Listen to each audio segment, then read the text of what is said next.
പിതാവിന്റെയും പുത്രന്റെയും പരിശുദ്ധാത്മാവിന്റെയും നാമത്തിൽ ആമേൻ.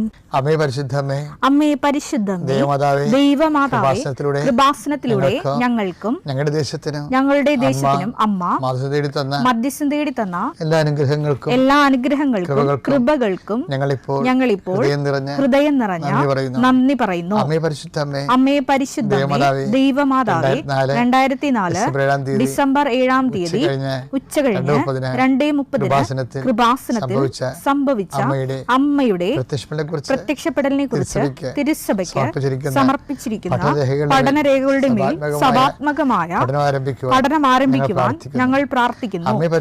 അമ്മേ പരിശുദ്ധമേ, ഭൂസ്വർലോകങ്ങളുടെ രാജ്ഞിയായ അങ്ങേയ്ക്ക് ഭൗമ സംരക്ഷണത്തിനായി പ്രപഞ്ചപ്രകൃതിയെ തന്നെ തിരുസഭ പ്രതിഷ്ഠിക്കുവാൻ ഈ പ്രത്യക്ഷീകരണം വഴി ഇടയാക്കണമേ.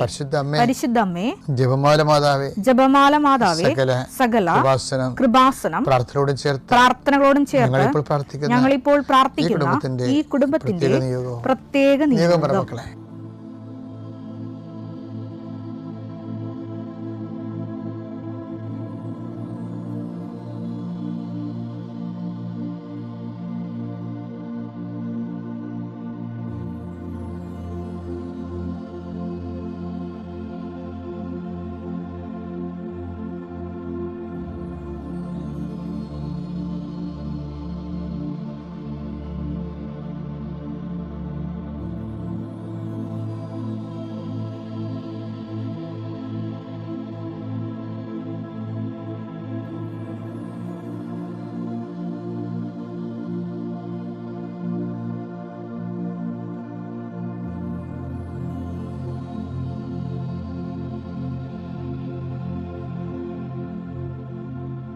അമ്മയുടെ പ്രത്യക്ഷീകരണത്തിന്റെ ഈ അനുഗ്രഹവേളയിൽ ഞങ്ങൾക്ക് സാധിച്ചു തരുവാൻ കനിയണമേ. വിശ്വാസ പ്രമാണം. സർവശക്തനായ പിതാവും ആകാശത്തിന്റെയും ഭൂമിയുടെയും സൃഷ്ടാവുമായ ദൈവത്തിൽ ഞാൻ വിശ്വസിക്കുന്നു. അവിടുത്തെ ഏകപുത്രനും ഞങ്ങളുടെ കർത്താവുമായ ഈശോ മിശിഹായിലും ഞാൻ വിശ്വസിക്കുന്നു. ഈ പുത്രൻ പരിശുദ്ധാത്മാവിനാൽ ഗർഭസ്ഥനായി കന്യകാമറിയത്തിൽ നിന്ന് പിറന്ന് പൊന്തിയോസ് പീലാത്തോസിന്റെ കാലത്ത് പീഡകൾ സഹിച്ച് കുരിശിൽ തറയ്ക്കപ്പെട്ട് മരിച്ച് അടക്കപ്പെട്ട് പാതാളങ്ങളിൽ ഇറങ്ങി മരിച്ചവരുടെ ഇടയിൽ നിന്ന് 3-ാം നാൾ ഉയർത്ത് സ്വർഗത്തിലേക്ക് എഴുന്നള്ളി സർവശക്തിയുള്ള പിതാവായ ദൈവത്തിന്റെ വലതുഭാഗത്തിരിക്കുന്നു. അവിടെ നിന്ന് ജീവിക്കുന്നവരെയും മരിച്ചവരെയും വിധിക്കുവാൻ വരുമെന്നും ഞാൻ വിശ്വസിക്കുന്നു. പരിശുദ്ധാത്മാവിലും ഞാൻ വിശ്വസിക്കുന്നു. വിശുദ്ധ കത്തോലിക്കാ സഭയിലും പുണ്യവാന്മാരുടെ ഐക്യത്തിലും പാപങ്ങളുടെ മോചനത്തിലും ശരീരത്തിന്റെ ഉയർപ്പിലും നിത്യമായ ജീവിതത്തിലും ഞാൻ വിശ്വസിക്കുന്നു. ആമേൻ. സുഖസ്ഥനായ ഞങ്ങളുടെ പിതാവേ, അങ്ങയുടെ നാമം പൂജിതമാകണമേ. അങ്ങയുടെ രാജ്യം വരണമേ. അങ്ങയുടെ തിരുമനസ് സ്വർഗത്തിലെ പോലെ ഭൂമിയിലും ആകണമേ. അന്നു വേണ്ടുന്ന ആഹാരം ഇന്ന് ഞങ്ങൾക്ക് തരണമേ. ഞങ്ങളോട് തെറ്റ് ചെയ്യുന്നവരോട് ഞങ്ങൾ ക്ഷമിക്കുന്നത് പോലെ ഞങ്ങളുടെ തെറ്റുകൾ ഞങ്ങളോടും ക്ഷമിക്കണമേ. ഞങ്ങളെ പ്രലോഭനത്തിൽ ഉൾപ്പെടുത്തരുതേ, തിന്മയിൽ ഞങ്ങൾ രക്ഷിക്കണമേ. ആമേൻ. നന്മ നിറഞ്ഞ മറിയമേ, സ്വസ്തി. കർത്താവ് അങ്ങയുടെ കൂടെ സ്ത്രീകളിൽ അങ്ങ് അനുഗ്രഹിക്കപ്പെട്ടവളാകുന്നു. അങ്ങയുടെ ഉദരത്തിൻ ഫലമായി ഈശോ അനുഗ്രഹിക്കപ്പെട്ടവനാകുന്നു.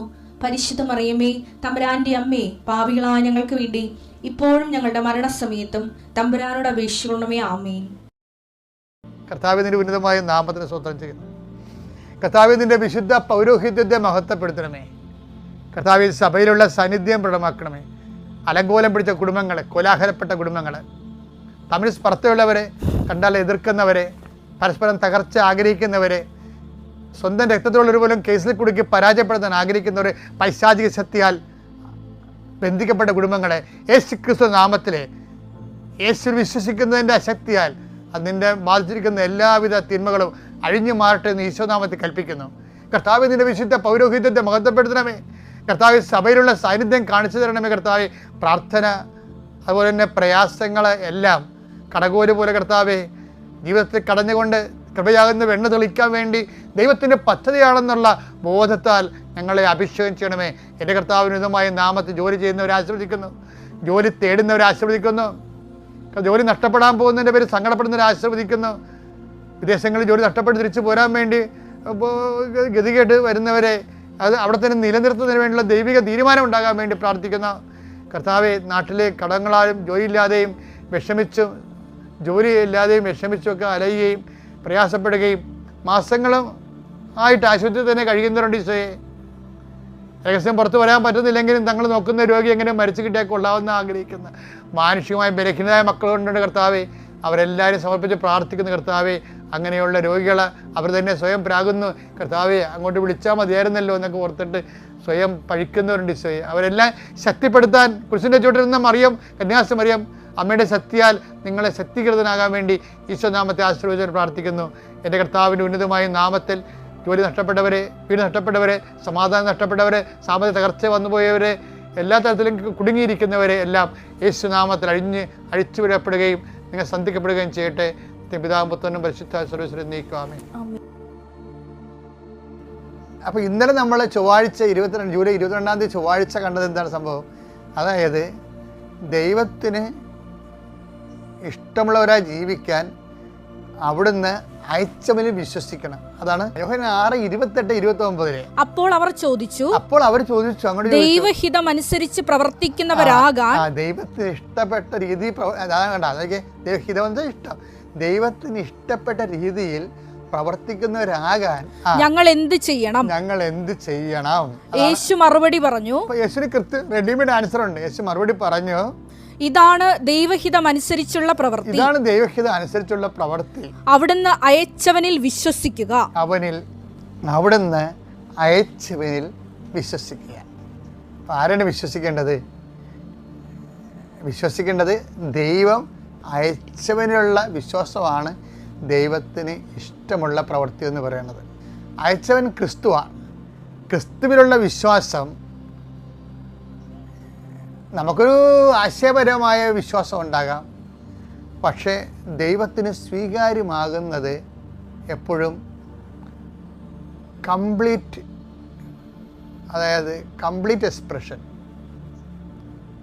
Expression of faith. ഇത് എപ്പോഴും ഒരു സീരിയസ് വിഷയമാണ്. നമുക്ക് ആകപ്പാട് വിശ്വാസവും പ്രാർത്ഥനയും അറിയാൻ പാടുള്ളൂ. ഈ പ്രാർത്ഥന തന്നെ പലപ്പോഴും വോക്കലുണ്ട്, മെൻ്റലുണ്ട്, മെഡിറ്റേറ്റീവ് പ്രയറുണ്ട്. അത് ആണ് എല്ലാമെന്ന് അത് മാത്രം അറിയാവുന്നവർ ബാധിക്കുകയും ചെയ്യും.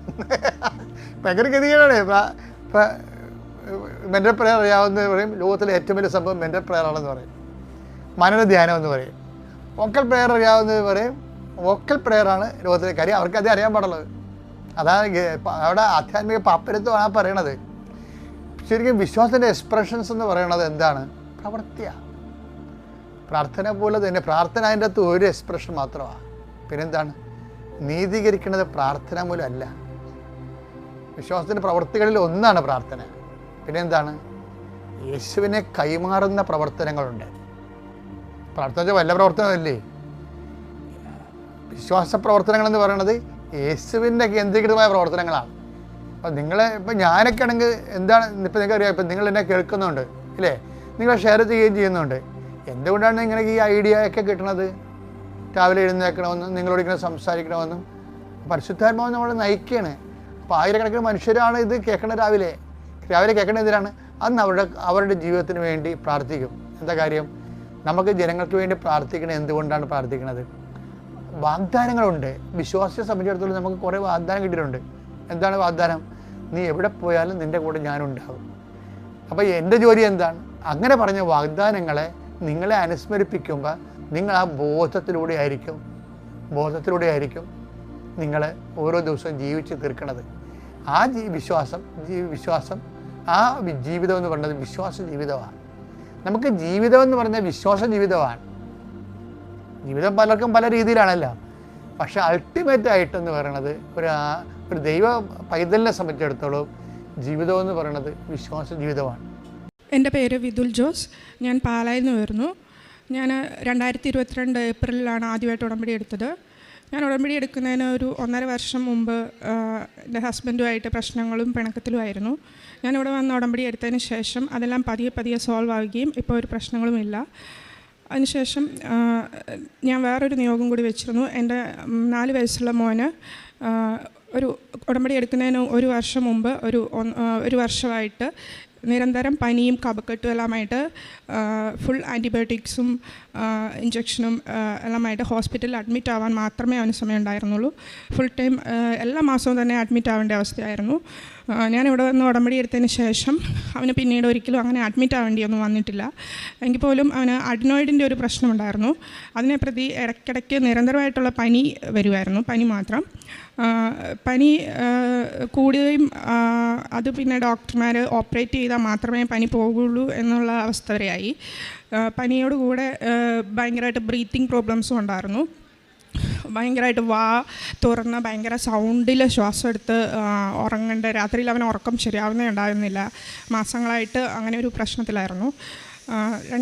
കഴിഞ്ഞ ഡിസംബർ 26 ഞാനിവിടെ വന്ന് ജോസഫ് അച്ഛനെ കണ്ട് മോൻ്റെ തലയിൽ കൈവച്ച് പ്രാർത്ഥിച്ചതിന് ശേഷം അന്ന് രാത്രി കൂടി അവനെ നന്നായിട്ട് പനിച്ചു. അതിന് ശേഷം ഞാൻ രാത്രിയിലെല്ലാം എഴുന്നേറ്റിരുന്ന് വിശ്വാസപ്രമാണം ചൊല്ലി അവന് വേണ്ടി പ്രാർത്ഥിക്കുകയും ചെയ്തു. നെക്സ്റ്റ് ഡേ മുതൽ അവനെ ആ പനി പിന്നെ പനിച്ചിട്ടേ ഇല്ല. അതുപോലെ തന്നെ ബ്രീത്തിങ് പ്രോബ്ലംസ് ആണെങ്കിലും നന്നായിട്ട് മാറി, വ്യത്യാസമുണ്ട്. പിന്നെ ഇവിടെ അന്ന് അച്ഛനെ കാണാൻ വന്ന അന്ന് തന്നെ എനിക്കൊരു മെസ്സേജ് കൂടി വന്നു. എനിക്കൊരു പ്രാർത്ഥന ഉണ്ടായിരുന്നു, ഓപ്പറേഷൻ ചെയ്യാണ്ട് തന്നെ എന്തെങ്കിലും മരുന്നെങ്കിലും കൊടുത്തെങ്കിലും ഒന്ന് മാറ്റുന്ന ഒരു അവസ്ഥയിലേക്കെങ്കിലും ആക്കണേ എന്നുള്ളൊരു പ്രാർത്ഥന മാത്രമേ ഉണ്ടായിരുന്നുള്ളൂ. കാരണം ഓപ്പറേഷൻ ചെയ്യുന്നത് മൂലം ഒരുപാട് സൈഡ് എഫക്ട്സും, ഇത്ര ചെറിയ പ്രായത്തിൽ തന്നെ ഓപ്പറേഷൻ എന്ന് പറയുന്നത് തന്നെ ഒരു ഭയങ്കര ബുദ്ധിമുട്ടുള്ള കാര്യമായിരുന്നു. അതുകൊണ്ട് ഓപ്പറേഷൻ ചെയ്യാണ്ട് എങ്ങനെയെങ്കിലും മാറ്റണമേ, അല്ലെങ്കിൽ മരുന്നെങ്കിലും കൊടുത്തു മാറ്റാൻ പറ്റുന്ന ഒരു അവസ്ഥയിലേക്കെങ്കിലും മാറ്റണേ എന്നുള്ളൊരു പ്രാർത്ഥനയായിരുന്നു. ഞാൻ അന്ന് അച്ഛനെ കാണാൻ ഇവിടെ വന്ന അന്ന് തന്നെ എനിക്കൊരു മെസ്സേജ് വരികയും ഓപ്പറേഷൻ ചെയ്യേണ്ട ആവശ്യമില്ല, ഹോമിയോ മരുന്ന് കൊടുത്ത് മാറ്റാനുള്ള ഒരു അവസരമുണ്ട് എന്നുള്ള രീതിയിൽ എനിക്കൊരു മെസ്സേജ് എൻ്റെ റിലേറ്റീവ് അയക്കുകയും ചെയ്തു. അങ്ങനെ പിന്നീട് അവന് ഒരിക്കലും മരുന്നിൻ്റെ ആവശ്യമില്ലാതെ തന്നെ അവന് പനി വന്നിട്ടേ ഇല്ല. പിന്നെ ആണെങ്കിലും അവന് ചെറിയ ബ്രീത്തിങ് പ്രോബ്ലംസ് മാത്രമേ ചെറുതായിട്ട്, അതായത് അന്ന് മുമ്പുണ്ടായിരുന്ന പോലെ വലിയ സൗണ്ടിലോ നമുക്കൊന്നും കണ്ടു കഴിഞ്ഞാൽ ഉറങ്ങാൻ പറ്റത്തില്ലാത്ത അവസ്ഥയിലുള്ള രീതിയിലായിരുന്നു അവൻ ഉറങ്ങുന്നത്. ഇപ്പം വളരെ ചെറിയ തോതിൽ വല്ലപ്പോഴും മാത്രം ഒന്ന് തുറക്കുകയോ അല്ലെങ്കിൽ ചെറിയ സൗണ്ടിലോ ഒക്കെയാണ് അവനിപ്പോൾ ഉറങ്ങുന്നത്. നല്ല രീതിയിലുള്ള വ്യത്യാസം വന്നിട്ടുണ്ട്. പിന്നെ വേറൊരു കാര്യം വെച്ച് കഴിഞ്ഞാൽ എനിക്ക് അസിഡിറ്റീൻ്റെ പ്രോബ്ലം ഉണ്ടായിരുന്നു, ഒരു 3-4 വർഷമായിട്ടുണ്ടാവും. അതും നിരന്തരമായിട്ടുള്ള മരുന്ന് കഴിക്കേണ്ട അവസ്ഥയിലേക്കൊക്കെ വന്നിരുന്നു. ഇവിടെ വന്ന് ഉടമ്പടി എടുത്തതിന് ശേഷം കൂടാതെ തേനും തൈലവും, വെഞ്ചരിച്ച തേനും തൈലവും എല്ലാം യൂസ് ചെയ്തതിൻ്റെ ഫലമായിട്ടും അതും പൂർണ്ണമായിട്ടും മാറി. പിന്നെ ഞാൻ ഇതുവരെ നിയോഗത്തിൽ വെക്കുകയോ ഞാൻ ഓർക്കുകയോ പോലും ചെയ്യാത്തൊരു കാര്യമാണ് ഞാൻ പറയാൻ പോകുന്നത്. അതായത് 12 വർഷം മുമ്പ് ഞങ്ങളുടെ ഫാമിലീനെ മാനസികമായിട്ട് കുറേ വേദനിപ്പിച്ച വേറൊരു ഫാമിലി, നമ്മുടെ ഫാമിലി ഫ്രണ്ടാണ് അവർ. ഞാനിവിടെ വന്ന് ഉടമ്പടി പുതുക്കിയതിൻ്റെ 2-ാം ദിവസം എനിക്കും വീട്ടുകാർക്കൊക്കെ ആയിട്ട് ഫോണിൽ മെസ്സേജ് ചെയ്യുകയും കൂടാതെ വീട്ടുകാരെ കണ്ട് വന്ന് മാപ്പ് തരികയും ചെയ്തു. അത് അവർക്കും നമ്മളും അവരോട് ക്ഷമിച്ചു എന്ന് പറയുകയും പ്രാർത്ഥിക്കുകയും ചെയ്തപ്പോൾ തന്നെ അവർക്കും ഭയങ്കര സന്തോഷം, നമുക്കും ഭയങ്കര സന്തോഷമുള്ളൊരവസ്ഥയിലേക്ക് മാറി. ഒരിക്കലും വിചാരിച്ചിട്ട് പോലുമില്ല അങ്ങനെ ഇനി ഒരിക്കലും സംഭവിക്കുമെന്ന് പോലും വിചാരിക്കാത്തൊരു കാര്യമാണ് നടന്നത്. 12 വർഷത്തിന് ശേഷം ആണത് സംഭവിച്ചത്. ഇതൊക്കെയാണ് എനിക്ക് കിട്ടിയിട്ടുള്ള അനുഗ്രഹങ്ങൾ. കൂടാതെ ചെറിയ ഒരുപാട് ചെറുതും വലുതുമായിട്ടുള്ള ഒരുപാട് കാര്യങ്ങളും മാതാവിൻ്റെ അനുഗ്രഹങ്ങൾ, ഈശോയുടെ അനുഗ്രഹങ്ങൾ, ഇടപെടലുകളും എല്ലാം എനിക്ക് ഫീൽ ചെയ്തിട്ടുണ്ട് നന്നായിട്ട്. കൂടാതെ ഉടമ്പടിയിലായിരിക്കുമ്പോൾ ഒരു ഭയങ്കര ധൈര്യം ഫീൽ ചെയ്യാറുണ്ട്. അതുകൊണ്ട് തന്നെ നമ്മൾ കുറച്ച് കഴിഞ്ഞേ പുതുക്കുന്നുള്ളൂ എന്ന് വിചാരിച്ചാൽ പോലും നമുക്കത് പറ്റില്ല, വീണ്ടും പെട്ടെന്ന് തന്നെ വന്ന് പുതുക്കണമെന്ന് തോന്നും. അങ്ങനെ ഒരു അവസ്ഥയൊക്കെ തോന്നിയിട്ടുണ്ട്. എൻ്റെ പേര് സുധ, ഞാൻ പത്തനംതിട്ട ജില്ലയിൽ നിന്ന് വരുന്നു. പിന്നെ എൻ്റെ സാക്ഷ്യം, എൻ്റെ മകൾ OET പരീക്ഷയ്ക്ക് ആദ്യം എക്സാം എഴുതി. 2022 സെപ്റ്റംബർ 4 പരീക്ഷ എഴുതി. പക്ഷേ എൻ്റെ മോൾ നല്ലതുപോലെ പഠിക്കുന്നതായിരുന്നു. പക്ഷേ എൻ്റെ മോൾ 1 മാർക്കിന് തോറ്റുപോയി. അവൾ കരഞ്ഞുകൊണ്ട് എന്നെ വിളിച്ച് പറഞ്ഞു, അമ്മേ ഞാൻ 1 മാർക്കിന് തോറ്റുപോയി, ഞാനെല്ലാം എഴുതിയതായിരുന്നു എന്ന്. പക്ഷേ ഞാൻ പറഞ്ഞു മാതാവ് അനുഗ്രഹിക്കും, കരയണ്ട എന്ന്. പക്ഷേ അവൾ പറഞ്ഞ് റിവാലുവേഷന് കൊടുക്കാം എന്ന്. പിന്നെ അവൾ 7000 രൂപ കെട്ടിവെച്ച് റിവാലുവേഷന് കൊടുത്തോ. അപ്പം ഞങ്ങൾ ലോൺ എടുത്താണ് ഞാൻ പൈസ കെട്ടിവെച്ചത്. അന്നേരം ഞാൻ മാതാവിനോട് പറഞ്ഞു, അമ്മേ എനിക്ക് ഇനിയും 35,000 രൂപ കെട്ടിവെക്കാനില്ല എന്ന് പറഞ്ഞു. അപ്പം ഞാൻ പ്രാർത്ഥിച്ചു. പിന്നെ മോൾക്ക് 7000 രൂപ കെട്ടിവെച്ച് അവൾ റിവാലുവേഷന് കൊടുത്തു. പക്ഷേ റിസൾട്ട് വന്നപ്പോൾ എൻ്റെ മോളുടേത് മാത്രം വന്നില്ല. അന്നേരം അവൾ എന്നെ വിളിച്ച് പറഞ്ഞു, അമ്മേ എനിക്ക് എൻ്റെ പേര് മാത്രം വന്നില്ല എന്ന്. അന്നേരം അവൾ എറണാകുളം ഒരു സെൻറ്ററിൽ ഓൺലൈനായിട്ട് പഠിച്ചാണ് പരീക്ഷ എഴുതിയത്. അപ്പം അവിടെ കൂടെ എഴുതിയ സഹപ്രവർത്തകർ തന്നെ സെൻറ്ററിലേക്ക് വിളിച്ചു പറഞ്ഞു എന്തുകൊണ്ട് വന്നില്ല എന്ന് ചോദിച്ചപ്പോൾ അവർ പറഞ്ഞു ഞങ്ങൾ പരീക്ഷയ്ക്ക് ഫീസ് കെട്ടിവെച്ചില്ല എന്ന്. അവർ തന്നെ അവരോട് പറഞ്ഞു പിന്നെ എന്താണ് ചെയ്യേണ്ടത്, ഞങ്ങൾ പരാതി കൊടുക്കും എന്ന് പറഞ്ഞപ്പോൾ അവർ തന്നെ പരീക്ഷയ്ക്ക് ഫീസ് കെട്ടിവെച്ചു. ഡിസംബർ 4-ാം തീയതി ഫീസ് കെട്ടിവെച്ചു. ഞാനിവിടെ ഡിസംബർ 2-ാം തീയതി വന്ന് ഉടമ്പടി എടുത്തു. 4-ാം തീയതി മോൾ പരീക്ഷ എഴുതാൻ പോയി. നല്ല മാർക്കോട് കൂടി അവൾ സ്കോറോട് കൂടി അവൾ പാസ്സായി. ജൂൺ 16-ന് അവൾ UK പോവുകയും ചെയ്തു. അതുപോലെ തന്നെ അവിടുത്തെ പിന്നെ ഞാൻ ഇവിടെ വന്ന് ഉടമ്പടി പുതുക്കിയിട്ട് അവിടെ ഒരു പരീക്ഷ ഉണ്ടായിരുന്നു. അതിലും അവൾ നല്ല ഇതായിട്ട് പാസ്സായി.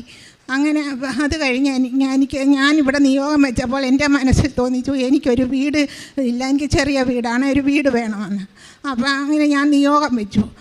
മാതാവ് മോള് പോയി മോള് പറഞ്ഞു നമുക്ക് വീടിന് നോക്കാൻ ലോണിന് അപേക്ഷിക്കാൻ പറഞ്ഞു. ലോണിന് ചെന്നപ്പോൾ അവർ ബാങ്കുകാർ പറഞ്ഞു 22 രൂപയെ തരത്തുള്ളൂ ലോണ്. അപ്പം വീട് ചെന്ന് നോക്കിയപ്പോൾ 40 ലക്ഷം രൂപ വേണമെന്ന് പറഞ്ഞു. അപ്പം ഞാൻ മാതാവിനോട് പ്രാർത്ഥിച്ചു, അമ്മേ ഞങ്ങൾക്ക് എങ്ങനെ ഈ വീട് കിട്ടും, എൻ്റെ കുഞ്ഞിന് വീട് വേണം എന്ന്. അപ്പം അമ്മ തന്നെ കാണിച്ചു തരണേ എന്ന് പറഞ്ഞു. മാതാവ് തന്നെ ലോണിൻ്റെ എല്ലാ കാര്യങ്ങളും 30 ലക്ഷം രൂപ ഞങ്ങൾക്ക് ലോൺ അനുവദിച്ചു തന്നു. അതുപോലെ വീട് ആദ്യം ലോണിന് അവർ പറഞ്ഞ് 22 ലക്ഷം രൂപയെ തരത്തുള്ളൂ എന്ന്. അപ്പം ഞാൻ മാതാവിനോട് പ്രാർത്ഥിച്ചു, അമ്മേ അത്രയും കൊണ്ട് പറ്റത്തില്ല എന്ന്. അപ്പം 30 ലക്ഷം രൂപ അനുവദിക്കാമെന്ന് പറഞ്ഞു. പിന്നെയും ബാക്കി പൈസ വേണം. ആ വീട്ടിൻ്റെ ഉടമ ആദ്യം തന്നെ പറഞ്ഞായിരുന്നു കടം കേൾക്കത്തില്ല എന്ന്.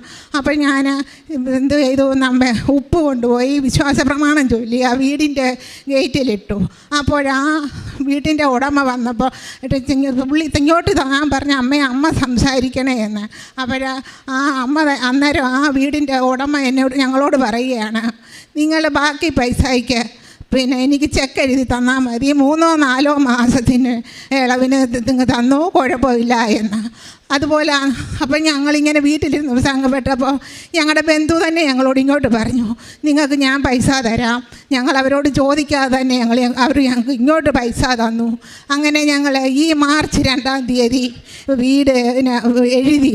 ഇതൊക്കെ എങ്ങനെ നടന്നു എന്ന് ചോദിച്ചാൽ ഞങ്ങൾക്കറിയത്തില്ല. മാതാവിൻ്റെ അനുഗ്രഹമെന്ന് പറയാതെ ഒന്നും ഇല്ല. അതുപോലെ തന്നെ ഞങ്ങൾ മലയോര പ്രദേശത്താണ് താമസിക്കുന്നത്. അവിടെ പിന്നെ ഞങ്ങൾക്ക് ടൗണിൽ നിന്ന് 5 മിനിറ്റ് നടന്നാൽ ഉടനെ ഒരു സ്ഥലത്ത് ഞങ്ങൾ ഉദ്ദേശിക്കാത്ത, ഞങ്ങൾക്ക് സ്വപ്നം കാണാൻ പറ്റാത്തത്ര ഒരു വീട് അമ്മ ഞങ്ങൾക്ക് കാട്ടിത്തന്നു. അത് എല്ലാ പണികളും കഴിഞ്ഞ് സർവ് ചെയ്തായിട്ട് ഞങ്ങൾക്ക് അമ്മ കാട്ടിത്തന്നെന്ന് വേണം പറയാൻ. ആരും ഒരു ബ്രോക്കറില്ലാതെ അമ്മ കാട്ടിത്തന്നു, ഞങ്ങൾ പോയി വാങ്ങിച്ചു. അല്ലാതെ ഞങ്ങൾക്കൊന്നും അറിയത്തില്ല എങ്ങനെ നടന്നു എന്ന്. അങ്ങനെ ഈ മാർച്ച് 2-ാം തീയതി അപ്പം ഞാനൊരു മാതാവിനോട് പറഞ്ഞു, അമ്മേ മാർച്ചിന് മുമ്പേ അപ്പം എൻ്റെ മോൾക്ക് അവളുടെ അടുത്ത പിന്നെ ലീവിന് അപേക്ഷ കൊടുക്കണമെങ്കിൽ ഈ മാർച്ചിൽ കൊടുക്കണം അടുത്ത ഇതിലേക്ക്. അപ്പോൾ എന്നോട് പറഞ്ഞു, അമ്മേ എനിക്ക് വരണമെന്നുണ്ടെങ്കിൽ ഇപ്പം തന്നെ അപേക്ഷ കൊടുത്താലേ ലീവ് കിട്ടത്തുള്ളൂ എന്ന്. അപ്പം ഞാൻ മാതാവിനോട് പറഞ്ഞു, മാതാവേ മാർച്ചിന് മുമ്പേ എനിക്കൊരു വീട് കാട്ടി തരണേ, നടക്കണേ. അതുപോലെ തന്നെ മാർച്ച് 2-ാം തീയതി തന്നെ ഞങ്ങൾ വീട് വാങ്ങിച്ചു രജിസ്റ്റർ ചെയ്തു. അങ്ങനെ മാതാവ് അനുഗ്രഹിച്ച് അങ്ങ് നടത്തി തന്നു. പിന്നെ ഞങ്ങൾ ആദ്യം ഇവിടെ വരുമ്പോൾ തന്നെ ഞങ്ങൾ നിയോഗം വെച്ചായിരുന്നു എൻ്റെ സഹോദരൻ്റെ കാര്യം. അവൻ്റെ ഭാര്യ അവനെ 2 പെൺമക്കളെ ഉപേക്ഷിച്ച് പോയിരുന്നു. അപ്പം ഞങ്ങൾ അന്ന് തൊട്ട് ഞാനും എൻ്റെ സഹോദരിയും കൂടാണ് വന്നത്. ഞങ്ങൾ 2 പേരും നിയോഗം വെച്ച് പ്രാർത്ഥിച്ചു, മാതാവേ അവരുടെ കുടുംബം ഒത്തിക്കണേ എന്ന്. അപ്പോഴും അമ്മ അവരെ ഒന്നിച്ചു. പക്ഷേങ്കിൽ അമ്മ ഒന്നിപ്പിച്ചത് വലിയ അടയാളം തന്നുകൊണ്ടാണ്. ഡിസംബർ 24-ാം തീയതി അവൻ അറ്റാക്കിൻ്റെ രൂപത്തിലാണ് അമ്മ അവരെ ഒന്നിപ്പിക്കുന്നത്. അപ്പോൾ ഞങ്ങളെ അടുത്തുള്ളവർ വിളിച്ച് പറഞ്ഞു, അവനെ ഇന്നതുപോലെ ആംബുലൻസിൽ കൊണ്ടുപോയിട്ടുണ്ടെന്ന്. ഞങ്ങൾ അവിടെ ചെല്ലുമ്പോൾ ഞങ്ങൾക്കറിയത്തില്ല, അവൻ്റെ കൂടെ ഉണ്ട്. അവിടെ മുതൽ ഇന്ന് വരെ അവർ 2 പേരും അവർ സ്വരമായിട്ട് അവരുടെ കുടുംബം കൊണ്ടുപോകുന്നു. അങ്ങനെ മാതാവ് ഞങ്ങൾക്ക് പറഞ്ഞാൽ പറയത്തത്ര ഒരുപാട് അനുഗ്രഹങ്ങൾ തന്നിട്ടുണ്ട്. അത് അമ്മ സഞ്ചാരി മാതാവ് ചിലപ്പം ഒരു ആളിൻ്റെ പിന്നെ ഭിക്ഷക്കാരുടെ രൂപത്തിലായിരിക്കും, അല്ലെങ്കിൽ ഏതെങ്കിലും ഒരു രൂപത്തിൽ അമ്മ നമ്മുടെ കൂടെ സഞ്ചാരി മാതാവെന്ന് പറയാൻ നമ്മൾ എവിടെ പോയാലും അമ്മ നമ്മുടെ കൂടെ ഉണ്ട് എന്ന ഒരു കാര്യമുണ്ട്. എൻ്റെ മോടെ ഒരു സർട്ടിഫിക്കറ്റിന് വേണ്ടി ഞങ്ങൾ തൃശ്ശൂർ പോയി പിന്നെ അവിടെ ചെന്ന് ഇന്ന് പറ്റത്തില്ല എന്ന് പറഞ്ഞ കാര്യം അന്നേരം തന്നെ മാതാവ് എനിക്ക് സാധിച്ചു തന്നു ഉള്ളതാണ് സത്യം. അങ്ങനെ ഒരുപാട് കാര്യങ്ങൾ നടത്തി തന്നിട്ടുണ്ട് മാതാവ്. ഞങ്ങൾക്ക് വേണ്ടി മാതാവിനും തിരുകുമാരനും ഒരായിരം നന്ദി പറഞ്ഞുകൊള്ളുന്നു. എൻ്റെ പേര് ആഷ്ലി. ഞാൻ ഇടുക്കിയിലെ ശ്രീവാമല ഇടവകയിൽ നിന്ന് വരുന്നു. എൻ്റെ അമ്മയാണ് ആദ്യമായിട്ട് ഉടമ്പടി എടുത്തത്. കഴിഞ്ഞ ജൂൺ മാസത്തിൽ അമ്മ എനിക്ക് വേണ്ടി ഉടമ്പടി എടുത്തു. ആദ്യമായിട്ട് അമ്മ വെച്ച് നിയോഗം എന്ന് പറയുന്നത് ഞാൻ OET പാസ്സാവാനായിരുന്നു. എനിക്ക് ഇംഗ്ലീഷ് പറയാനും വായിക്കാനും എഴുതാനൊക്കെ ഭയങ്കര പാടായിരുന്നു. അപ്പം അമ്മ ഉടമ്പടി എടുത്ത് പ്രാർത്ഥിച്ചതിൻ്റെ ഫലമായിട്ട് ഞാൻ ആദ്യം തന്നെ OET പാസ്സായി. പിന്നെ എൻ്റെ അമ്മ രണ്ടാമതായി പ്രാർത്ഥിച്ചത് എൻ്റെ പപ്പയുടെ മദ്യപാനം മാറാനായിരുന്നു. 10 വർഷമായിട്ട് വളരെ നാളായിട്ടുള്ള മദ്യപാനം മാറി. ഇപ്പോൾ 8 മാസമായിട്ട് പപ്പ മദ്യപാനം ഉപേക്ഷിച്ചിരിക്കുകയാണ്. മൂന്നാമതായിട്ട് എൻ്റെ അമ്മ പ്രാർത്ഥിച്ചത് എൻ്റെ അനിയത്തി നേഴ്സിങ്ങിന് പഠിക്കുമായിരുന്നു. അപ്പം അവൾക്ക് ഒരു പ്രൊസീജിയറൊക്കെ ചെയ്യാമെന്ന് പറയുമ്പം ഭയങ്കര കൈവിറയും പേടിയുമായിരുന്നു. അപ്പം ഞാൻ PTAക്ക് ചെല്ലുമ്പം അവിടുത്തെ ടീച്ചേഴ്സാണ് എന്നോട് പറയും പേടി കാരണം ഒന്നും ചെയ്യത്തില്ല എന്നൊക്കെ പറയുമായിരുന്നു. അപ്പം അമ്മ പ്രാർത്ഥിച്ചതിൻ്റെ ഫലമായിട്ട് അവളുടെ കൈവിറയും പേടിയൊക്കെ മാറി. ഇപ്പം കൈവറയൊന്നുമില്ല. അത് 2 വർഷമായിട്ട് അവൾക്ക് ഉണ്ടായിരുന്നായിരുന്നു. അതെല്ലാം മാറി. അതിനുശേഷം ഒക്ടോബർ മാസത്തിൽ ഞാൻ ഉടമ്പടി എടുത്തു. അപ്പം എനിക്ക് CBT എഴുതി പാസ്സാവാനായിട്ടായിരുന്നു ഞാൻ എടുത്തത്. ആദ്യത്തെ തവണ ഞാൻ ഫെയിലായിപ്പോയി. അത് കഴിഞ്ഞ് CBT ഞാൻ ഒന്നും കൂടെ എഴുതിയ സമയത്ത് കാശുരൂപം കയ്യിൽ പിടിച്ച് വളരെ മുറുകി പിടിച്ചാണ് ഞാൻ പരീക്ഷ എഴുതിയത്.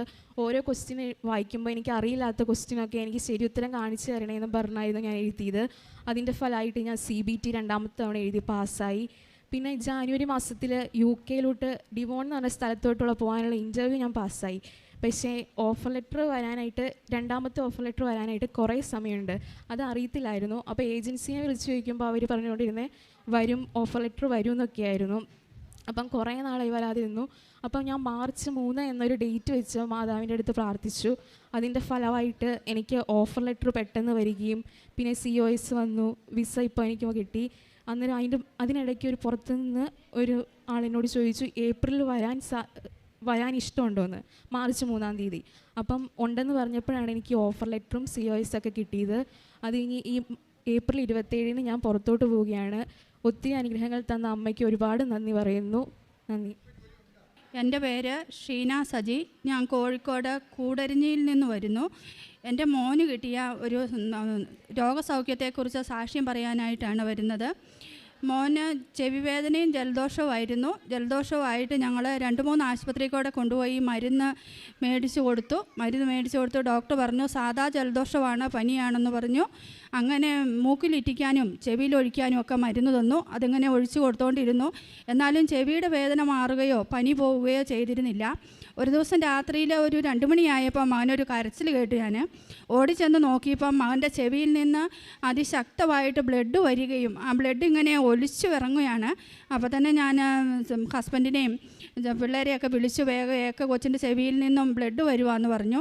ആ സമയം തന്നെ ഞങ്ങൾ മുക്കം KMCT ആശുപത്രിയിൽ കൊണ്ടുചെല്ലുകയും അവിടെ ചെന്നപ്പോൾ ഡോക്ടർ പരിശോധിച്ചിട്ട് പറഞ്ഞു ചെവിയുടെ പാട പൊട്ടിയതാണ്, ചെവിക്ക് കേൾവിക്കുറവ് വരാൻ സാധ്യതയുണ്ട്, ഇനി അത് ക്ലിയറായി കിട്ടുമോ എന്നുള്ള കാര്യം സംശയമാണ്, വേണമെങ്കിൽ ഓപ്പറേഷൻ ചെയ്യേണ്ടി വരും, തൽക്കാലം ഇപ്പം 2 ആഴ്ചയോടെ അഡ്മിറ്റ് ചെയ്ത് ആൻറ്റിബയോട്ടിക് എടുക്കുകയൊക്കെ ചെയ്യാമെന്ന് പറഞ്ഞു. അങ്ങനെ 2 ആഴ്ചയോടെ അഡ്മിറ്റായി ആൻറ്റിബയോട്ടിക് എടുക്കുകയും എല്ലാ ദിവസവും രാവിലെ ചെവി ക്ലീനാക്കി ബ്ലഡ് നീക്കം ചെയ്യും, എന്നിട്ട് പഞ്ഞി വെക്കും.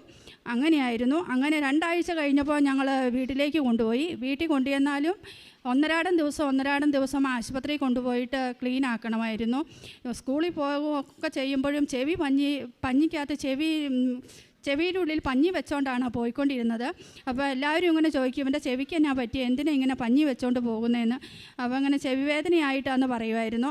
അങ്ങനെ ഇരിക്കുമ്പോഴാണ് എൻ്റെ അടുത്ത് ഇവിടെ നിന്ന് കിട്ടിയ കാശുരൂപം ഉണ്ടായിരുന്നു. ഞാൻ മോനോട് പറഞ്ഞു മോനെ നീ കാശുരൂപം ചെവി വെച്ച് പ്രാർത്ഥിക്കുക, അമ്മ മാതാവ് അനുഗ്രഹിക്കുമെന്ന് പറഞ്ഞു.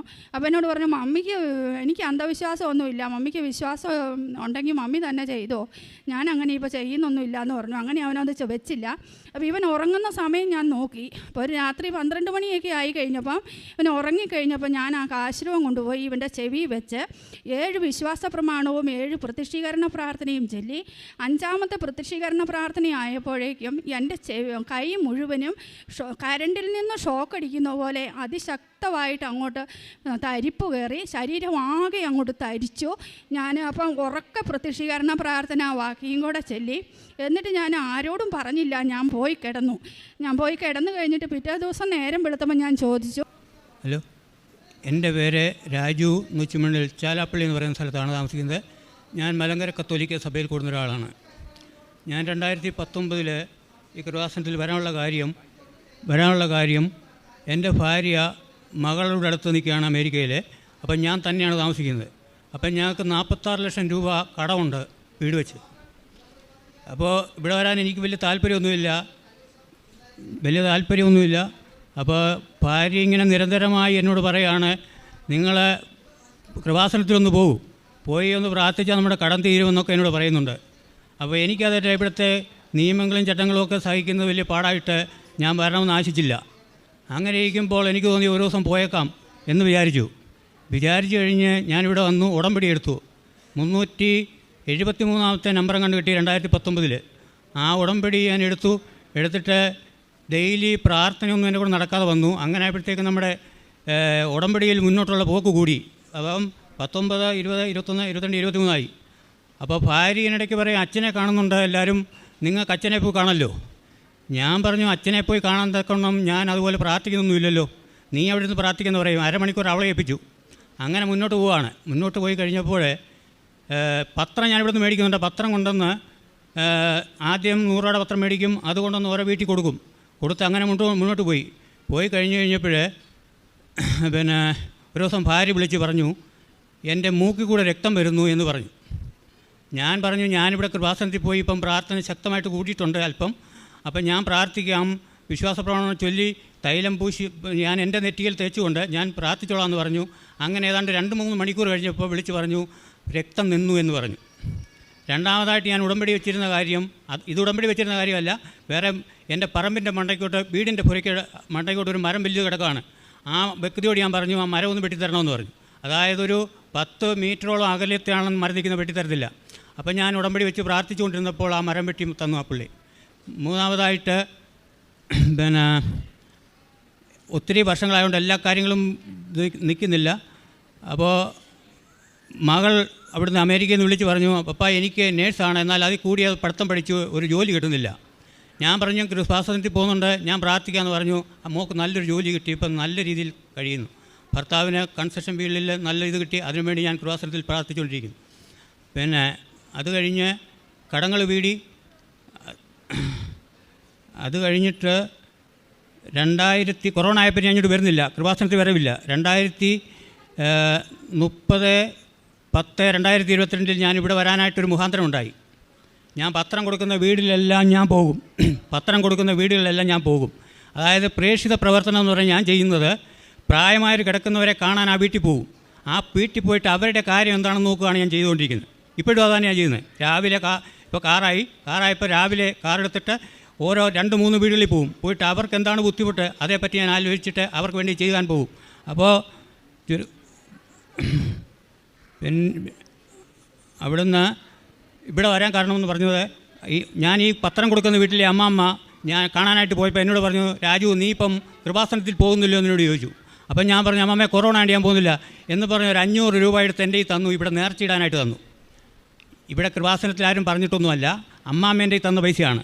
ആ പൈസയും വേണ്ടി ഞാൻ ഇവിടെ വരികയാണ്. വന്നപ്പോൾ ഇവിടെ കൗണ്ടറിൽ തിരക്കിയപ്പോൾ എന്നോട് പറഞ്ഞു, നിങ്ങൾക്ക് പുതുക്കാം, നിങ്ങളുടെ ഉടമ്പടി പുതുക്കാമെന്ന് പറഞ്ഞപ്പോൾ ഞാനന്ന് പുതുക്കി പത്രം മേടിച്ചുകൊണ്ട് പോയി വീട്ടിലെല്ലാം കൊടുത്തുകൊണ്ടിരിക്കുകയാണ്. ഇവിടുന്ന് ചെന്ന ഉടനെ പത്രം എല്ലാ വീട്ടിലും കൊടുക്കും, പതിവാണ്, നടന്നാണ് പോകുന്നത്. അന്ന് അവിടുന്ന് പത്രം കൊടുത്തു. അത് കഴിഞ്ഞ് പിന്നെ പത്രം കൊടുക്കുന്ന ഒരു അമ്മാമ്മയ്ക്ക് എന്നോട് പറഞ്ഞിട്ടില്ല, പുള്ളിക്കാരത്തിക്ക് ബ്രസ്റ്റിൽ ക്യാൻസറാണ്. പുള്ളിക്കാരത്തി എന്നോട് പറയത്തില്ല, കാരണം എന്നോട് പറയാൻ നാണക്കേട്. അപ്പോൾ പത്രം കൊടുക്കുന്ന വീടുകളിലെല്ലാം ഞാൻ ദിവസവും അവരെ സമർപ്പിച്ച് പ്രാർത്ഥിച്ചുകൊണ്ടിരുന്നപ്പോൾ അമ്മാമ്മ എന്നോട് പറയുന്നില്ല, ഞാൻ അറിയുന്നു വലിയ സംഭവം. 20 അമ്മാമ്മ UK-യിൽ നിന്നും മകളെ വരുത്തിയിട്ട് ആശുപത്രി പോയി. ടെസ്റ്റ് ചെയ്ത് നോക്കിയപ്പോൾ കുഴപ്പമില്ല. അത് കഴിഞ്ഞ് അമ്മാമ്മ എന്നോട് ഫോൺ വിളിച്ച് പറയുകയാണ് ഇന്നോടൊരു കുഴപ്പമുണ്ടായിരുന്നു. എന്നിട്ട് എന്നോട് പറഞ്ഞില്ല, പറയാനുള്ള ബുദ്ധിമുട്ടുണ്ടാണ്.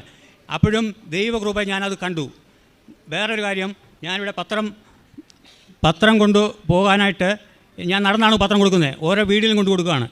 അപ്പോൾ എനിക്ക് ഡ്രൈവിംഗ് പഠിച്ചിട്ടില്ല. ഞാൻ 68 വയസ്സിൽ ഏതാണ്ട് 6 മാസം മുമ്പ് ഞാൻ ഡ്രൈവിംഗ് പഠിച്ചു.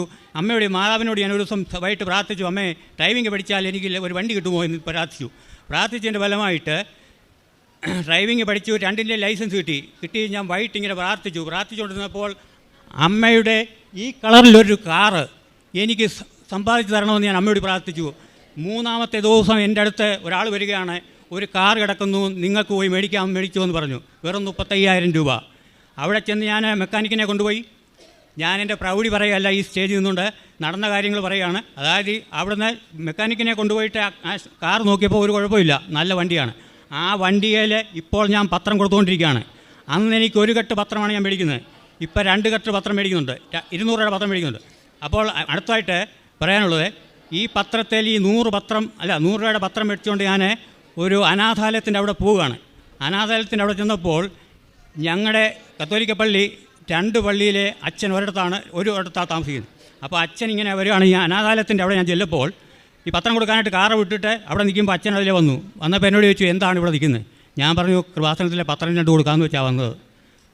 അപ്പോൾ അച്ഛനോട് പറഞ്ഞു, അവിടെ ആരും കാണത്തില്ല എന്ന് പറഞ്ഞ് ഞാൻ മനപ്രയാസത്തോടെ മാതാവിൻ്റെ നാമത്തിൽ ഞാൻ വന്നതാണ്, ഞാൻ തിരിച്ചു പോകുന്നു എന്ന് പറഞ്ഞ് ഞാൻ തിരിച്ചു പോയി കഴിഞ്ഞ് അതിൻ്റെ അടുത്ത മാസം ഇവിടെ വന്ന് ഞാൻ പത്രം വാങ്ങിയിട്ട് ഞാൻ പോകുന്ന സമയത്ത് ഒരു സിസ്റ്റർ എന്നെ വിളിക്കുകയാണ്. ബസ്സേ വെച്ച് വിളിക്കുകയാണ്, കാർ കൊണ്ടിരുത്തില്ലോട്ട് ബസ്സേ ഞാൻ പോകുന്ന സമയത്ത് ഒരു സിസ്റ്റർ എന്നെ വിളിക്കുകയാണ്. അപ്പോൾ വണ്ടിയിലായതുകൊണ്ട് എനിക്ക് പിടി കിട്ടത്തില്ല ആരാണ് വിളിച്ചതെന്ന്. അപ്പം ഞാൻ പറഞ്ഞു, ഒരു സിസ്റ്റർ സ്ത്രീയാണ്. അപ്പം ഞാൻ പറഞ്ഞു, ഞാൻ വീട്ടിൽ വന്നിട്ട് വിളിക്കാമെന്ന് പറഞ്ഞു. ഞാൻ വീട്ടിൽ ചെന്നു, വിളിച്ചു നോക്കിയപ്പോൾ ഒരു സിസ്റ്റർ എന്നെ വിളിച്ചിരിക്കുകയാണ്. അവിടെയാണ് ഞാൻ നേരത്തെ പത്രം കൊടുക്കാൻ പോയത്. അപ്പം എന്താണ്, ഞാൻ ചെന്നിട്ട് വിളിച്ചപ്പോൾ സിസ്റ്റർ എന്നോട് പറഞ്ഞു, അവിടെ അനാഥാലയത്തിലാണ്, അവിടെ മരിച്ചൊരു പെൺകുട്ടി നമ്മുടെ വീടിൻ്റെ അടുത്തുള്ളതാണ്. അവളെ കൊണ്ട് അവിടെ ആക്കിയിട്ട് അവിടെ ആങ്ങളെ പോന്നു, പിന്നെ അങ്ങോട്ട് ചെന്നിട്ടില്ല. അപ്പോൾ അവനെ വിളിച്ചിട്ടെടുക്കൽ ഈ കുട്ടി അവിടെ കിടന്ന് മരിച്ചുപോയി കഴിഞ്ഞപ്പോൾ ഇവരെ ഏക്കത്തില്ല. അവിടുന്ന് അങ്ങനെ വിളിച്ച് മണിക്കൂറുകൾ ഞാൻ നീട്ടുന്നില്ല. ചുരുക്കം പറഞ്ഞാൽ അതിൻ്റെ കാര്യങ്ങൾ പറഞ്ഞു കഴിഞ്ഞപ്പോഴത്തേക്ക് പിറ്റേ ദിവസം ആ സിസ്റ്ററോട് ഞാൻ ചോദിച്ചു, സിസ്റ്ററെ, എന്നിട്ട് പിറ്റേ ദിവസം ഞാൻ പത്രം പോയപ്പോൾ ഞാൻ സിസ്റ്ററോട് ചോദിച്ചു, സിസ്റ്ററെ 2 പത്രം ഇവിടെ തന്നാൽ കുഴപ്പമുണ്ടോ? സിസ്റ്ററിനോട് 10 പത്രം വേണമെന്ന് പറഞ്ഞു. കൃപാസന മാതാവിൻ്റെ പത്രത്തിൻ്റെ ശക്തി അന്ന് ഞാൻ മനസ്സിലാക്കി. ഇത് കേൾക്കുന്നവരെല്ലാം മനസ്സിലാക്കണം മാതാവിൻ്റെ പത്രത്തിൻ്റെ ശക്തി എന്താണെന്ന്. കാരണം ഇപ്പോൾ ആ അനാഥാലയത്തിൽ 10 പത്രം ഞാൻ കൊടുക്കുന്നത്, 200 രൂപയുടെ പത്രം ഞാൻ ഇവിടുന്ന് മേടിച്ചുകൊണ്ട് പോകുന്നുണ്ട്. അപ്പോൾ കഴിഞ്ഞൊക്കെ ഞാനിവിടെ 2019 എൻ്റെ കൃപാസനത്തിൻ്റെ പുതുക്കാൻ കഴിഞ്ഞ മുമ്പത്തെ മാസം വന്നപ്പം എന്നോട് പറഞ്ഞു 100 രൂപയുടെ പത്രം മേടിച്ചാൽ മതി എന്ന് പറഞ്ഞു. ഞാൻ പറഞ്ഞു, പറ്റത്തില്ല, എനിക്ക് 200 രൂപയുടെ പത്രം വേണം, എങ്കിലും എനിക്ക് എല്ലാവർക്കും കൊടുക്കാൻ പറ്റത്തുള്ളൂ, കൊടുക്കാൻ പറ്റുന്നു. അങ്ങനെ മാതാവ് അത്ഭുതകരമായി എന്നെ നടത്തുന്നുണ്ട്. വേറെ കഴിഞ്ഞതിൻ്റെ ഒരു 2 മാസം മുമ്പേ എൻ്റെ ഭാര്യ അമേരിക്കയിൽ നിന്ന് വിളിച്ചിട്ട് എന്നോട് പറഞ്ഞു, പിന്നെ സുഖമില്ല, ആശുപത്രി പോകണം, അവിടെ ഇൻഷുറൻസ് ഉള്ളവർക്ക് മാത്രമേ ആശുപത്രിയിൽ പൈസ ഇല്ല പോകത്തുള്ളൂ. അപ്പോൾ ഉടൻ തന്നെ മോള് വിളിച്ചു പറഞ്ഞു, മമ്മിക്ക് കൂടുതലാണ്, മരിച്ചു പോകുന്ന അവസ്ഥയാണ്. അവിടുന്ന് ഞാൻ പറഞ്ഞു, ഞാൻ കൃപാസനത്തിൽ മാതാവിൻ്റെ നടയിൽ പോകുന്നവനാണ്, തീർച്ചയായിട്ടും ഒന്നും സംഭവിക്കത്തില്ല എന്ന് പറഞ്ഞ് പ്രാർത്ഥിച്ചു. കൃപാസനത്തിലെ വിശ്വാസ പ്രമാണം ചൊല്ലി കൃപാസനത്തിന് തൈലം പൂശിക്കൊണ്ട് എൻ്റെ നെറ്റി പൂശിക്കൊണ്ട് ഞാൻ പ്രാർത്ഥിച്ചു. ആശുപത്രിയിൽ പോയി 4 ഡോക്ടർമാർ പരിശോധിച്ചു, ഒരു രോഗവും കണ്ടെത്താൻ അവർക്ക് പറ്റിയില്ല. അത്ര ശക്തമായ മാതാവിൻ്റെ നടയിൽ നിന്ന് അത്ഭുതകരമായി ഇതുവരെ നടത്തിയ കൃപയ്ക്കായി സ്തോത്രം പറഞ്ഞുകൊണ്ട് എൻ്റെ സംസാരങ്ങൾ നിർത്തുന്നു. യേശുവിന് നന്ദി. ഒരു കാര്യം കൂടെ പറയാനുണ്ട്. അതായത് ഒരു പ്രായമുള്ള മാതാവ് താമസിക്കുന്നൊരു വീട്, ഭർത്താവ് മരിച്ചുപോയി കഴിഞ്ഞിട്ട് ഒരു മകനുണ്ടായിരുന്നു. മകൻ വെള്ളമടിച്ചിട്ട് പെരയെ തൂങ്ങി മരിച്ചു കഴിഞ്ഞിട്ട് സഹായത്തിനാരും ഒരു മോളുണ്ടെ കെട്ടിച്ചു വിട്ടാണ്. ആ മകൾ വല്ലപ്പോഴും കൊടുക്കുന്ന വെച്ചാണ് കഴിക്കുന്നത്. ഞാൻ ഈ പത്രം അവിടെ കൊണ്ടു കൊടുത്തു. ഞാൻ അമ്മമ്മയോട് ചോദിക്കും, വിവരങ്ങളൊക്കെ ചോദിക്കും. അങ്ങനെ ഏതെങ്കിലും അനാഥാലയം കിടക്കുന്ന വീടുകളിൽ ഞാൻ പോയിട്ട് അവരോട് ചോദിക്കും, അവരുടെ വിവരങ്ങൾ ചോദിക്കും, അവരുടെ വേദനകൾ പങ്കിടും. അപ്പോൾ അവർക്ക് ഒത്തിരി സന്തോഷമാണ്. ഒരു വീട്ടിൽ ചെന്ന് ഒരു അപ്പച്ചൻ താമസിക്കുകയാണ്, ഒരു അപ്പച്ചനും അമ്മച്ചിയും മാത്രം താമസിക്കുകയാണ്. ഞാൻ അപ്പച്ചനോട് ചോദിച്ചു, അപ്പച്ചൻ എന്നെ കണ്ടുപിടിച്ച് വാവിട്ടുകാരിയാണ്, രാജുവിനെ കാണുമ്പോഴത്തേക്ക് വലിയ സ്നേഹമാണ്. ഞാൻ അവരെ തലോടി ഒക്കെ ഒത്തിരി കാര്യങ്ങളോട് സന്തോഷമുള്ള കാര്യങ്ങൾ പറയുമ്പോഴത്തേക്ക് അപ്പച്ചൻ കരച്ചിലാണ്. ഞാൻ ചോദിച്ചു, അപ്പച്ചൻ എന്താണ് കരയുന്നത്? അച്ഛൻ എന്തിനാണ് കരയുന്നത്? എനിക്കൊരു ആമ്പോനില്ല, പുള്ളിയുടെ പ്രയാസം അതാണ്. അപ്പച്ചന് എല്ലാ സൗഭാഗ്യങ്ങളുമുണ്ട്. ഇളയ മോള് പെൺകുട്ടിയാണെങ്കിലും അവ പൈസ കൊടുക്കുന്നുണ്ട്, മരുന്നിനെല്ലാം പൈസ കൊടുക്കുന്നുണ്ട്. ആ മനുഷ്യൻ്റെ ഉള്ളിൽ തിങ്ങിക്കിടക്കുന്നത് വേദന. ഒരു ആൺമകനില്ല. ഞാൻ പറഞ്ഞു, അപ്പച്ചൻ്റെ ഇളയ മകൾ ഒരാൺകുട്ടിയാണ്. ആൺകുട്ടിയാണ് എന്ന് വെച്ച് അപ്പച്ചൻ പ്രാർത്ഥിക്കാൻ പറഞ്ഞു. ഇപ്പോൾ പുള്ളി റിലാക്സ് ആയിട്ട് നടക്കുന്നു. അതുപോലെ ഈ അമ്മച്ചിയുടെ കാര്യം, ഒരു അമ്മച്ചി തന്നെ താമസിക്കുന്ന കാര്യം പറഞ്ഞത്, ആ അമ്മച്ചിയുടെ വേദന ഒത്തിരിയാണ്. എന്നോട് പറഞ്ഞു കഴിഞ്ഞപ്പോൾ ഞാൻ കൃപാസനത്തിൽ മാതാവിൻ്റെ നാമത്തിൽ പ്രാർത്ഥിച്ചുകൊണ്ടിരിക്കുമ്പോൾ, വൈകിട്ടെല്ലാം പ്രാർത്ഥിക്കുമ്പോൾ അവരെ വെച്ച് പ്രാർത്ഥിച്ചുകൊണ്ടിരുന്നപ്പോൾ ഒരു പയ്യനുണ്ട്, മകളുടെ മകൻ. അവൻ ഭയങ്കര പഠിത്തക്കാരനാണ്. അവൻ പെരക്കത്തിരിക്കുവാണ്, വെളിയിറങ്ങത്തില്ല, ജോലിക്ക് പോകത്തില്ല, പലയിടത്തും ജോലി വന്നിട്ട് പോകത്തില്ല. ഞാൻ ഈ പത്രം കൊടുത്തിട്ട് അമ്മയമ്മയോട് പറഞ്ഞു, അമ്മമ്മേ പ്രാർത്ഥിക്കുക, ഈ പത്രം വെച്ചിട്ട് പ്രാർത്ഥിക്കേ. അങ്ങനെ ഞാനും പ്രാർത്ഥിച്ചതിൻ്റെ ഫലമായിട്ട് ഇന്നവൻ കഴിഞ്ഞ ആഴ്ചയിൽ ഗൾഫിൽ പോയിരിക്കുകയാണ്. ആ അമ്മാമ്മ കഴിഞ്ഞ വർഷം ഒരു നിവൃത്തിയില്ലാത്ത അമ്മാമ്മ 100 രൂപ എൻ്റെ തന്നു വിട്ടു വിടാനായിട്ട്.